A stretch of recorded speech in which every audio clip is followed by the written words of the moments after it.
बेकार का चिंतन करना बंद कर दे और ये सुधर जाए। आप एक आदत बनाओ,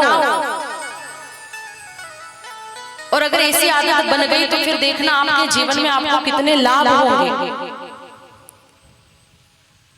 कहीं भी आप जा रहे हैं, कुछ भी काम कर रहे हैं, आप बार बार बस भगवान का नाम लीजिए। अगर जीवन में कोई काम बिगड़ भी रहा है ना, आपको लगता है कि अभी हमारे बस का नहीं रहा, तो वह भी भगवान पर छोड़ दीजिए और भगवान का नाम लीजिए। संत तो कहते हैं अगर कोई व्यक्ति आपका अपमान भी कर रहा है, आपको गाली भी दे रहा है, तो भी आप भगवान नाम लीजिए, आप प्रभु का नाम जपिए, आपका कुछ नहीं बिगड़ेगा। क्योंकि सामने वाला हमें कुछ बोल रहा है, प्रत्युत्तर में हम कुछ बोल रहे हैं, तो क्या होगा, बात और बढ़ेगी, खत्म नहीं होगी। और भगवान का नाम लेने लग गए तो झगड़े से भी बच जाएंगे, दूसरा भगवान नाम लेने का फायदा ही होगा। गोस्वामी जी ने तो यहाँ तक कहा है कि तुम नाम चाहे कैसे भी लो, भाव कुभाव अनख आलसहु और नाम जपत मंगल दिसि दसहु। तुम भाव से नाम लो, कुभाव से लो, आलस्य से लो, चाहे कैसे भी लो, भगवान का नाम उद्धार ही करेगा, वह कल्याण ही करेगा। ऐसा राम नाम का प्रभाव है। और हम खाली राम नाम का ही आग्रह नहीं करते, आपकी जिसमें निष्ठा हो, आपकी निष्ठा भगवान राधे कृष्ण में है, आप राधे कृष्ण का नाम लो। आपकी निष्ठा भगवान लक्ष्मी नारायण में है, आप लक्ष्मी नारायण के नाम का जप करो। शिव जी में आपकी निष्ठा है, आप शिव जी के नाम का जप करो। सीताराम में निष्ठा है, आप सीताराम जी के नाम का जप करो। तो यह आपका भाव है। हम तो खाली इतना आग्रह करेंगे कि आप नाम जरूर जपे भगवान का। बड़ी महिमा है नाम की, और जिसने भगवान का नाम लिया है ना, वे सब संसार सागर से पार हो गए हैं। जिसने नाम लिया। बड़ी सभा में द्रौपदी जी का वस्त्र हरण हो रहा था, तो द्रौपदी ने क्या किया था, सभा में उन्होंने गिरधर गोपाल को ही पुकारा था ना, नाम लेकर के ही याद किया भगवान को।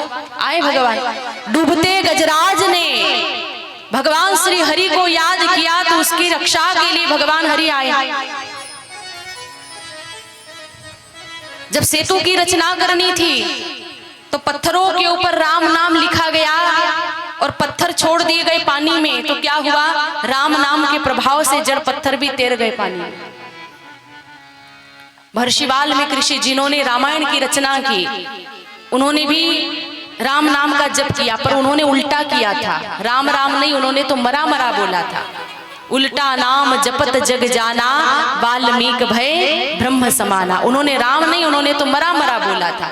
फिर भी फल तो राम नाम जपने का ही मिला, और रामायण जैसे महान ग्रंथ की रचना कर दी।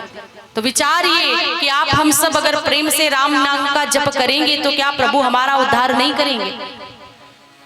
जब जड़ पत्थर पानी में तैर सकते हैं राम नाम के प्रभाव से, तो हम आप सब तो चैतन्य हैं, क्या हम नहीं तैरेंगे? नाम लीजिए, नाम पार लगा देगा आपको।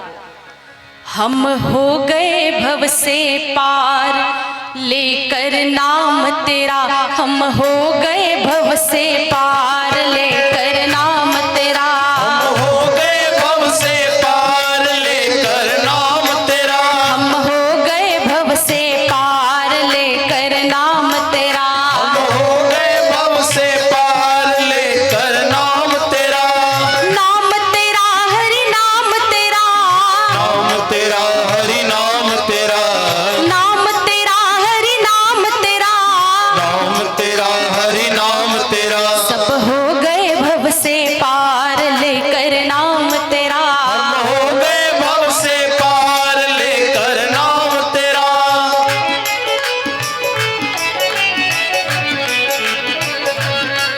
जय श्री राम।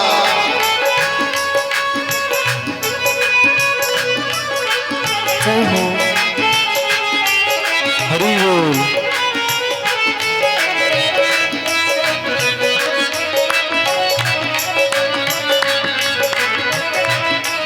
जय श्री राम।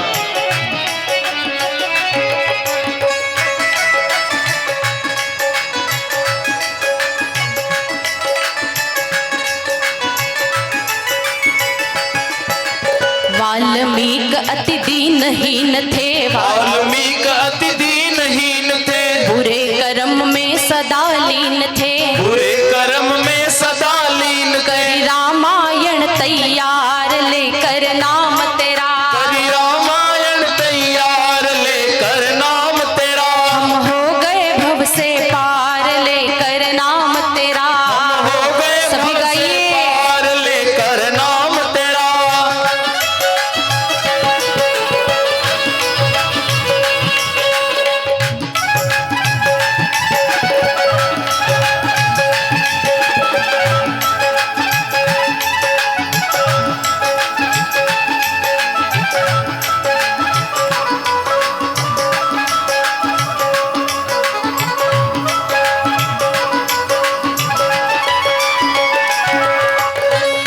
जय श्री राम।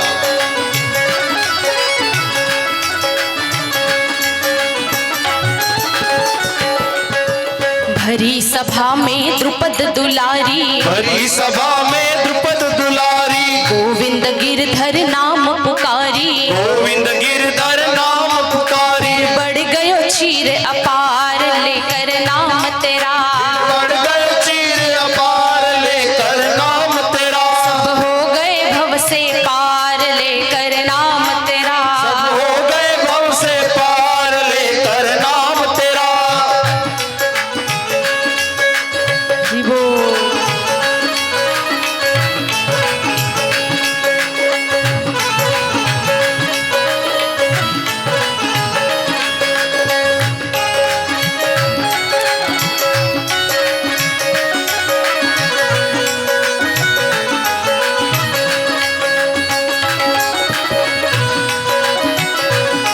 जय श्री राम।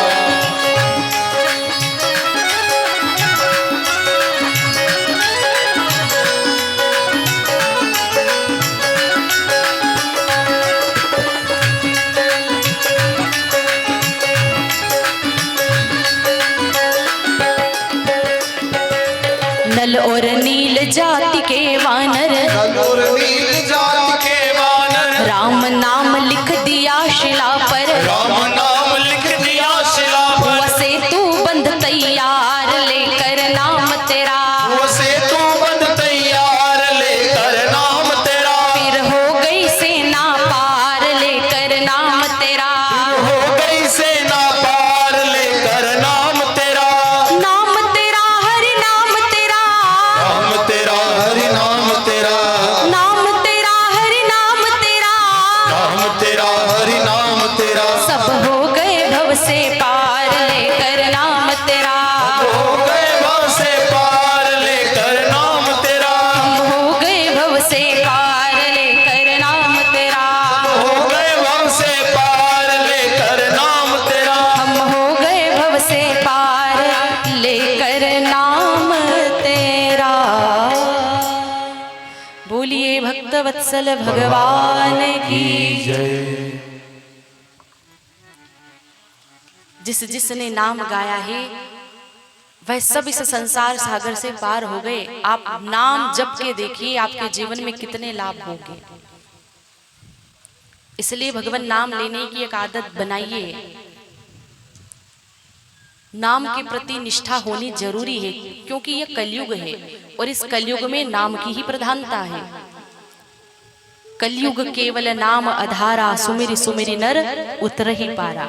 इस कलयुग में एक ही आधार है संसार से पार होने का, वह है नाम। आप नाम का आश्रय ले लो, नाम जप लो, संसार से पार हो जाओगे। इसलिए इतनी महिमा गाई है नाम की। और देखो, जिसका भी नाम बार बार पुकारा जाता है ना, नामी को वहां आना ही पड़ता है। जैसे किसी भी व्यक्ति को हम बुलाते हैं तो नाम लेकर के ही तो बुलाते हैं। बार बार अगर उसका हम नाम लेकर के बुलाएंगे तो वो आएगा ही ना हमारे पास दौड़कर। उसी प्रकार से हम भी भगवान को जब बुलाएं उनके नाम से, बार बार नाम पुकारा जाएगा तो कभी ना कभी तो उन तक पुकार पहुंचेगी। राम राम जपते रहो जब तक घट में प्राण, कभी तो दीन दयाल के भनक पड़ेगी कान। वे कभी तो सुनेंगे, बार बार उनका नाम पुकारो, उन तक पुकार पहुंचेगी। और एक दिन ऐसा आएगा कि भगवान दौड़ कर आएंगे हमारे पास। उनको अपने पास बुलाना है तो नाम का सहारा ले लो। मानस में राम नाम की बहुत वंदना की। गोस्वामी जी ने बड़ी महिमा गाई है, आप नाम लीजिए। चरितम रघुनाथस्य शतकोटि प्रविस्तरम एक एक अक्षरम पुषाम महापातक नाशनम। राम जी का चरित्र एक एक अक्षर जो है ये महान, बड़े से बड़े पातक को, बड़े से बड़े पाप को दूर करने वाला है। गोस्वामी जी ने सभी की वंदना की, फिर लगा कि अब सबकी वंदना हो चुकी तो शिवजी के चरणों में मस्तक झुकाकर कहते हैं, सादर शिव ही नाई अब माथा बरनौ विशद राम गुण गाथा। मैं शिवजी के चरणों में मस्तक झुका करके राम जी के विशुद्ध गुण का वर्णन करता हूँ। संवत 1631 करहु कथा हरिपद धरि शीशा। संवत 1631 की राम नवमी का पावन दिन था। उस दिन अयोध्या में राम जी का जन्म उत्सव मनाया जा रहा था। उस उत्सव को मनाने के बाद गोस्वामी जी सरयू मैया के तट पर आकर के बैठ गए और उन्होंने इस ग्रंथ की रचना करना प्रारंभ किया। देखो, ग्रंथ की रचना जब शुरू हुई उसका वर्णन किया है, विश्राम कब हुआ वह नहीं बताया। संवत 1631 की रामनवमी थी उस दिन। गोस्वामी जी ने रचना आरंभ की शरणागति के घाट पर बैठ करके। देखो, यह पहली भूमिका है। हमने कल चर्चा की थी ना कि इसके 4 घाट हैं।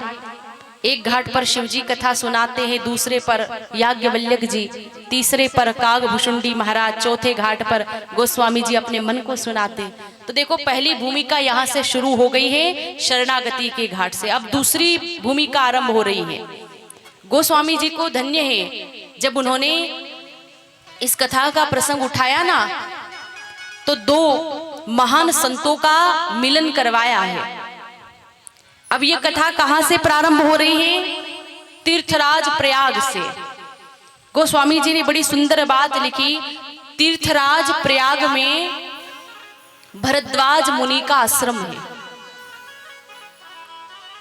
भरद्वाज मुनि बसहि प्रयागा तिनहि राम पद अति अनुरागा।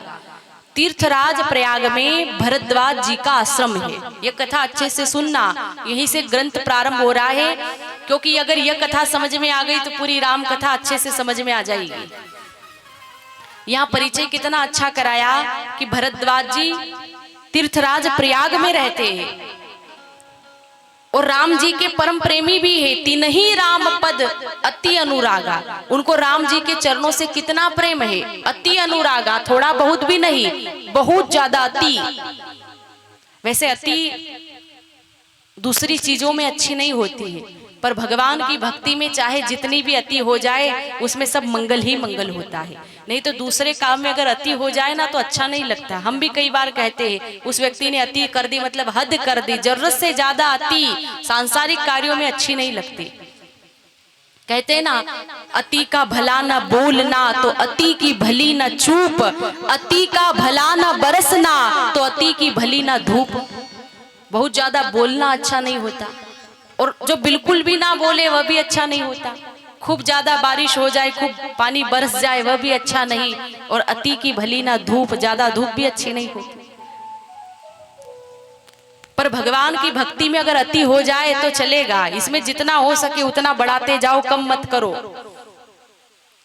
यहाँ परिचय दिया, तिनहि राम पद अति अनुरागा। उनको राम जी के चरणों से बहुत प्रेम है।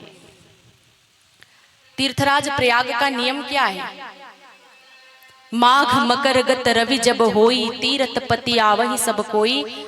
जब माघ के महीने में सूर्य की संक्रांति होती है तो सारे संत महात्मा तीर्थराज प्रयाग में जाते हैं, क्योंकि तीर्थराज जो है ना प्रयाग, इनको राजा कहा है सभी तीर्थों का। तो उस समय जितने भी महात्मा है ये सब आते हैं कहाँ पर? प्रयाग में। सब वहां इकट्ठे होते हैं, 1 महीने तक वहां पर रुकते हैं, त्रिवेणी गंगा में स्नान करते हैं और सब अलग अलग विभागों पर चर्चा भी करते हैं। 1 महीने तक ये सारे महात्मा कहाँ रुकते हैं? भरद्वाज जी के आश्रम में। इस बार सारे महात्मा जब वहां इकट्ठे हुए, 1 महीना सब रुके, स्नान भी किया। जब महीना पूरा हो गया तब सारे संत वहां से अपने अपने आश्रम की तरफ जाने लगे। भरद्वाज जी सभी संतों को विदाई दे रहे हैं, प्रणाम कर करके सबको विदाई देते हैं, सब जा रहे हैं। पर अंत में जब एक संत ने वहां से विदाई ली, एक महात्मा जब वहां से जाने लगे, तो भरद्वाज जी उनके चरणों में गिर पड़े और हाथ जोड़कर कहने लगे, आप मत जाइए, मैं आपको नहीं जाने दूंगा। वे महात्मा कौन थे? उनका नाम बताया है ऋषि याज्ञवल्क्य। जाग बलिक मुनि परम विवेकी, भरद्वाज राखे पद टेकी। भरद्वाज जी चरणों में गिर पड़े और बोले, मुनिवर आप मत जाइए। तो याज्ञवल्क्य ऋषि बोले कि सारे महात्मा जा रहे हैं, मैं भी आपके यहाँ मेहमान था 1 महीने तक के लिए, सब जा रहे हैं, उनको आपने जाने दिया, मुझे क्यों नहीं जाने दे रहे? मुझे भी तो विदाई दो। वे बोले, नहीं महाराज, मैं आपको नहीं जाने दूंगा, और नहीं जाने दे रहा हूं उसका भी एक कारण है। क्या कारण? वे बोले, नाथ एक संशय बड़ मोरे, करगत वेद तत्व सब तोरे। मेरे मन में एक शंका है, और आपके हाथों में तो वेदों का सार है, आप महान हैं, आप मेरी शंका का समाधान कर सकते हैं, इसलिए मैं आपको नहीं जाने दे रहा। उन्होंने पूछा कि क्या संशय है? वे कहने लगे कि बताने की इच्छा तो है, लेकिन डर लग रहा है, कैसे बताऊं? आप क्या सोचोगे कि इतने सालों से यहाँ रह रहे हैं, तीर्थराज प्रयाग में बरसों से स्नान कर रहे हैं, फिर भी मन की शंका दूर नहीं हुई। कहत सो मोई लागत भय लाजा, और जो न कहूं बड़ होई अकाजा। मुझे कहते हुए लाज भी आ रही है और भय भी लग रहा है, और अगर नहीं बताऊं तो इसमें हानि मेरी ही होगी, तो मैं क्या करूं? आप मुझे पहले कहो तो मैं आपसे पूछूं। उन्होंने आदेश दे दिया, ठीक है आप पूछो। भरद्वाज जी बोले, शंका कोई दूसरी नहीं है, केवल एक ही शंका है मेरे मन में। महाराज, संसार में राम नाम का बहुत प्रभाव है। राम नाम कर अमित प्रभावा, संत पुराण उपनिषद गावा। इतनी महिमा है नाम की कि संत नाम जपते हैं। उपनिषद में वर्णन किया है, वेदों में वर्णन किया है। और तो और भगवान महादेव जो अविनाशी है, जिसको किसी का नाम जपने की आवश्यकता नहीं, वे भगवान महादेव भी निरंतर राम राम जपते हैं, और काशी में मरने वाले को राम नाम के प्रभाव से ही मोक्ष प्रदान करते हैं। तो मेरे मन में यही शंका है कि राम कौन है।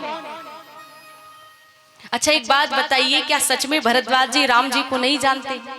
अभी तो चौपाई में परिचय करवाया कि तिन्ही राम पद अति अनुरागा, उनको राम के चरणों से इतना प्रेम है, और यहाँ कैसा सवाल कर रहे हैं कि राम कौन है। देखो भरद्वाज जी जानते हैं, वे तो राम के प्रेमी हैं, उनको तो सब पता है, लेकिन ये जो सवाल है ना कि राम कौन है, ये सवाल उन्होंने हम सबकी तरफ से पूछा है, क्योंकि यह बात हम आप सबके दिमाग में नहीं उतरती। वे तो राम के प्रेमी हैं, उनको तो पता है, लेकिन ये जो सवाल पूछा गया ना, यह आप हम सबकी तरफ से पूछा है, क्योंकि आज भी इस युग में कई लोग ऐसे हैं जो राम को नहीं मानते हैं। कई लोग तो कह देते राम ब्रह्म नहीं थे, अब उनको कौन समझाए। तो यह सवाल भरद्वाज जी ने हम आप सबकी तरफ से पूछा है कि राम कौन है। वे कह रहे हैं कि शिवजी जिसका नाम जपते हैं, क्या वही राम है, या उपनिषद में जिसका वर्णन किया है वे राम है, अथवा ये सब एक ही है या अलग अलग है। और महाराज आप यह मत जानना कि मैं राम के विषय में कुछ नहीं जानता। एक राम के बारे में तो थोड़ा बहुत मुझे भी पता है, एक राम को तो मैं जानता हूं। बोले कौन? वे कहने लगे, एक राम अवधेश कुमारा, तिन कर चरित विदित संसारा, नारी बिरह दुख लहेउ अपारा, भयउ रोष रन रावण उमारा। एक राम को तो मैं जानता हूं जो राजा दशरथ के पुत्र थे, जनकपुर में जिनका ब्याह हुआ था, जिनको वनवास करना पड़ा, वन में गए, जानकी जी का अपहरण हो गया, फिर रावण से उनका युद्ध हुआ, उसको समाप्त किया राम ने। तो एक राम तो वे हैं जिनकी कथा मैं जानता हूं। तो क्या वही राम है या शिवजी जिसका जप करते हैं वे राम है? उनका इस तरह का सवाल सुन करके याज्ञवल्क्य ऋषि हंसने लगे। वे बोले कि आप राम जी को जानते हो, राम कथा के बारे में आपको जानकारी है, पर जानबूझ करके आपने ऐसा सवाल किया कि जैसे आप कुछ जानते ही ना हो। मैं जान गया कि आपको राम कथा सुनने की इच्छा है। अगर आप ऐसे ही सवाल करते तो शायद मैं आपको कथा नहीं सुनाता, तो आपने इस तरह से सवाल कर लिया ताकि मैं आपको कथा सुनाऊं। आपका भाव है तो मैं आपको राम कथा जरूर सुनाऊंगा। भरद्वाज जी प्रसन्न हो गए। सुंदर गद्दी पर याज्ञवल्क्य ऋषि विराजमान है, चरणों में भरद्वाज जी हाथ जोड़ करके बैठे हैं। कथा प्रारंभ हुई। देखो, राम जी की कथा को एक बड़ी ही सुंदर उपमा दी गई है। कितनी सुंदर उपमा दी है राम कथा को, मानस के अंदर वर्णन किया है। राम कथा शशि किरण समाना, राम कथा शशि किरण समाना, संत चकोर करहि जेहि पाना, संत चकोर करहि जेहि पाना, राम कथा शशि किरण समाना, राम कथा शशि किरण समाना, संत चकोर करहि जेहि पाना, संत राम कथा शशि किरण समाना, संत चकोर करहि जेहि पाना। राम की कथा को कितनी सुंदर उपमा दी गई है कि ये राम की जो कथा है ना, चंद्रमा की किरण के समान है। देखो, कथा किसकी है? सूर्यवंश की, लेकिन उपमा किससे दी? चंद्रमा की किरण से। चंद्रमा से भी नहीं दी, चंद्र की किरण से दी। क्यों? क्योंकि सूर्य की किरण सबको अच्छी नहीं लगती, उसमें प्रिय और अप्रिय होने की संभावना होती है। पर चंद्रमा की किरण भला किसको अच्छी नहीं लगती? सबको प्यारी लगती है, सबको अच्छी लगती है चंद्र की किरण। और विशेष रूप से जो चकोर पक्षी होता है ना, चकोर पक्षी को बहुत प्रेम होता है चंद्रमा से, उनको ज्यादा लगाव है। तो उसी प्रकार से ये जितने भी संत रूपी चकोर है ना, इनको राम कथा बड़ी अच्छी लगती है, इसलिए उपमा दी, संत चकोर करहि जेहि पाना। और भरद्वाज जी से याज्ञवल्क्य ऋषि कह रहे हैं कि आपने मुझसे पूछा राम कौन है, तो ये कोई नई बात नहीं है, क्योंकि यह सवाल आज नहीं, यह तो बरसों पहले पूछा जा चुका है। ऐसे ही संशय कीन भवानी, महादेव तब कहा बखानी। ऐसा ही संशय एक बार माता भवानी ने भी कर लिया था, और शिवजी ने जो उत्तर उनको दिया था वही उत्तर मैं आपको दे रहा हूं, तो मुझे अलग से कुछ नहीं कहना पड़ रहा है। वे बता रहे हैं, एक बार त्रेता युग माही, शंभु गए कुंभज ऋषि पाही। एक बार त्रेता युग में भगवान शिव माता भवानी सती को साथ लेकर के अगस्त ऋषि के आश्रम पर राम की कथा सुनने गए। देखिए इस कथा की कितनी महिमा है। शिवजी महाराज स्वयं आए हैं कथा सुनने के लिए अगस्त ऋषि के आश्रम पर, और अकेले नहीं आए हैं, साथ में जगत जननी माता भवानी भी आई है।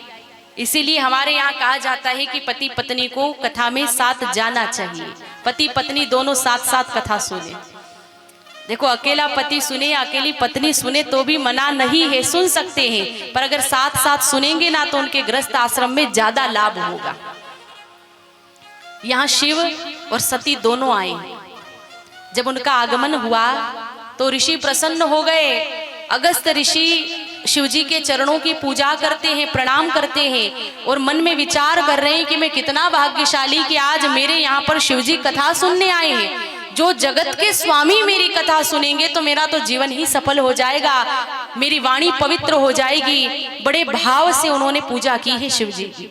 तो शिवजी सोचने लगे कि धन्य है ये महात्मा, ये वक्ता बनेंगे, ये कथा सुनाएंगे। मेरा तो कर्तव्य है कि मैं श्रोता बनकर के कथा सुनूं, लेकिन इनकी महानता देखो कि ये मेरी पूजा कर रहे हैं। पूजा तो मुझे इनकी करनी चाहिए, पर ये मेरी पूजा कर रहे हैं। शिवजी ने बड़ा अच्छा अर्थ निकाला, पर बाद में जब अगस्त ऋषि ने माता भवानी की पूजा की तो उन्होंने उसका गलत अर्थ कर लिया। माँ भवानी विचार करने लगी कि ये अभी से मेरे चरणों में गिरने लगे हैं, अभी से मेरी पूजा करने लगे हैं, तो ये क्या कथा सुनाएंगे। एक ऋषि की सरलता का गलत अर्थ कर लिया। फिर शिवजी ने हाथ जोड़ करके प्रार्थना की, अब आप कथा प्रारंभ करिए। अगस्त ऋषि बड़े भाव से कथा सुनाते हैं भगवान शिव को। राम कथा मुनि बरज बखानी, सुनी महेश परम सुख मानी। पूरी कथा सुनाई। देखो यहाँ सुनने में, श्रोता में गोस्वामी जी ने सती का नाम उड़ा दिया। क्या लिखा? सुनी महेश परम सुख मानी। अकेले शिव ने कथा सुनी, क्योंकि सती जी के मन में वह भाव आ गया था ना कि ये क्या कथा सुनाएंगे। तो बैठी तो थी वह, पर कथा में ध्यान नहीं दिया था। महाराज, कथा में कितने लोग आकर के बैठ जाए तो इसका मतलब यह थोड़ी होता है कि सब लोग सुन ही रहे हैं। खूब ज्यादा भीड़ भी बढ़ जाए तो कभी यह मत सोचना कि सब सुनने वाले ही हैं। कथा में बहुत सारे लोग आकर के बैठ जाते हैं, पर लोगों के अंदर कथा नहीं बैठती। यह बड़ी विडंबना है, क्योंकि श्रोताओं का सबका भाव अलग अलग होता है ना। मैं यहाँ के लोगों की बात नहीं कर रही, यहाँ तो बड़े श्रद्धालु भक्त हैं जो ध्यान से सुन रहे हैं, पर कई जगह ऐसा होता है सबका भाव अलग अलग प्रकार का होता है। कोई क्या भाव लेके आया है, कोई क्या भाव लेकर आया है। कोई खाली जांच पड़ताल के लिए आता है, चलो एक आध चक्कर काट लेते हैं, कैसी व्यवस्था है वहां पर, ढंग का प्रसाद मिलता है या नहीं मिलता, स्टेज कैसा है, साउंड कैसा है, कलाकार भाई कैसे, वक्ता कैसे है, सब ये चीजें देखने आते बाहर की। कोई श्रद्धालु भक्त होता है जिसको केवल भगवान से मतलब है कि चाहे कोई भी हो, कैसा भी हो, भगवान नाम सुनना है, जितनी भी देर सुन सके उसको अपने जीवन में उतारना है। तो वह खाली वही भाव लेकर के आता है कि हमें सुनना है, और वास्तविक में यही होना चाहिए, क्योंकि हमें तो कथा से मतलब है ना, बाकी चीजों से क्या मतलब। जैसे कोई व्यक्ति संदेश लेकर आता है, डाकिया आता है ना संदेश लेकर के, तो हमें केवल उस संदेश से मतलब होता है, उस डाकिये से कोई लेना देना नहीं कि उसने कौन से कपड़े पहने हैं, वह दिखने में कैसा है, रंग रूप उसका कैसा है, उससे हमें क्या लेना देना। हमें तो काम खाली संदेश से है। जिसका संदेश आया है उसकी चिट्ठी लेकर के हमें पढ़ना है, संदेश से मतलब है। तो उसी प्रकार से हम भी जो ये काम कर रहे हैं ना, हम भी केवल एक संदेश पहुंचा रहे हैं आप तक, एक माध्यम है हम। यह ग्रंथ तो लिखा जा चुका, गोस्वामी तुलसीदास जी ने इसकी रचना कर दी, कई महात्माओं ने इसके ऊपर लिखा है। तो हम क्या है, खाली एक माध्यम है। हम तो केवल उनका संदेश दे रहे हैं, हम उपदेश नहीं दे रहे हैं आपको, हम एक संदेश दे रहे हैं आपको, और हमें केवल संदेश से लेना देना है। तो भाव यही होना चाहिए कि हम भगवान की कथा में जाकर बैठे, चाहे कितनी भी देर बैठे, जो भी वहां सुनाया जा रहा है उन अच्छी बातों को अपने जीवन में धारण करें, बाकी चीजों से कोई मतलब नहीं है। यहाँ सती जी ने कथा नहीं सुनी, कथा में ध्यान नहीं दिया, आगे बड़ी भारी मुसीबत आई, कथा में ध्यान नहीं दिया। इसलिए अगस्त ऋषि ने लिखा, अगस्त ऋषि ने पूरी कथा सुनाई, बाबा जी ने लिख दिया, राम कथा मुनि बरज बखानी, सुनी महेश परम सुख मानी। अकेले शिव ने सुनी, कथा पूरी हो गई। अब शिव जी जब जाने लगे तो अगस्त ऋषि से उन्होंने पूछा कि आपने मुझे कथा सुनाई, मैं आपको क्या भेंट दूं। अगस्त ऋषि को भक्ति चाहिए, लेकिन उन्होंने मांगा नहीं, क्योंकि संत है ना, और भारत के संत कभी किसी से कुछ मांगते नहीं है, कभी किसी से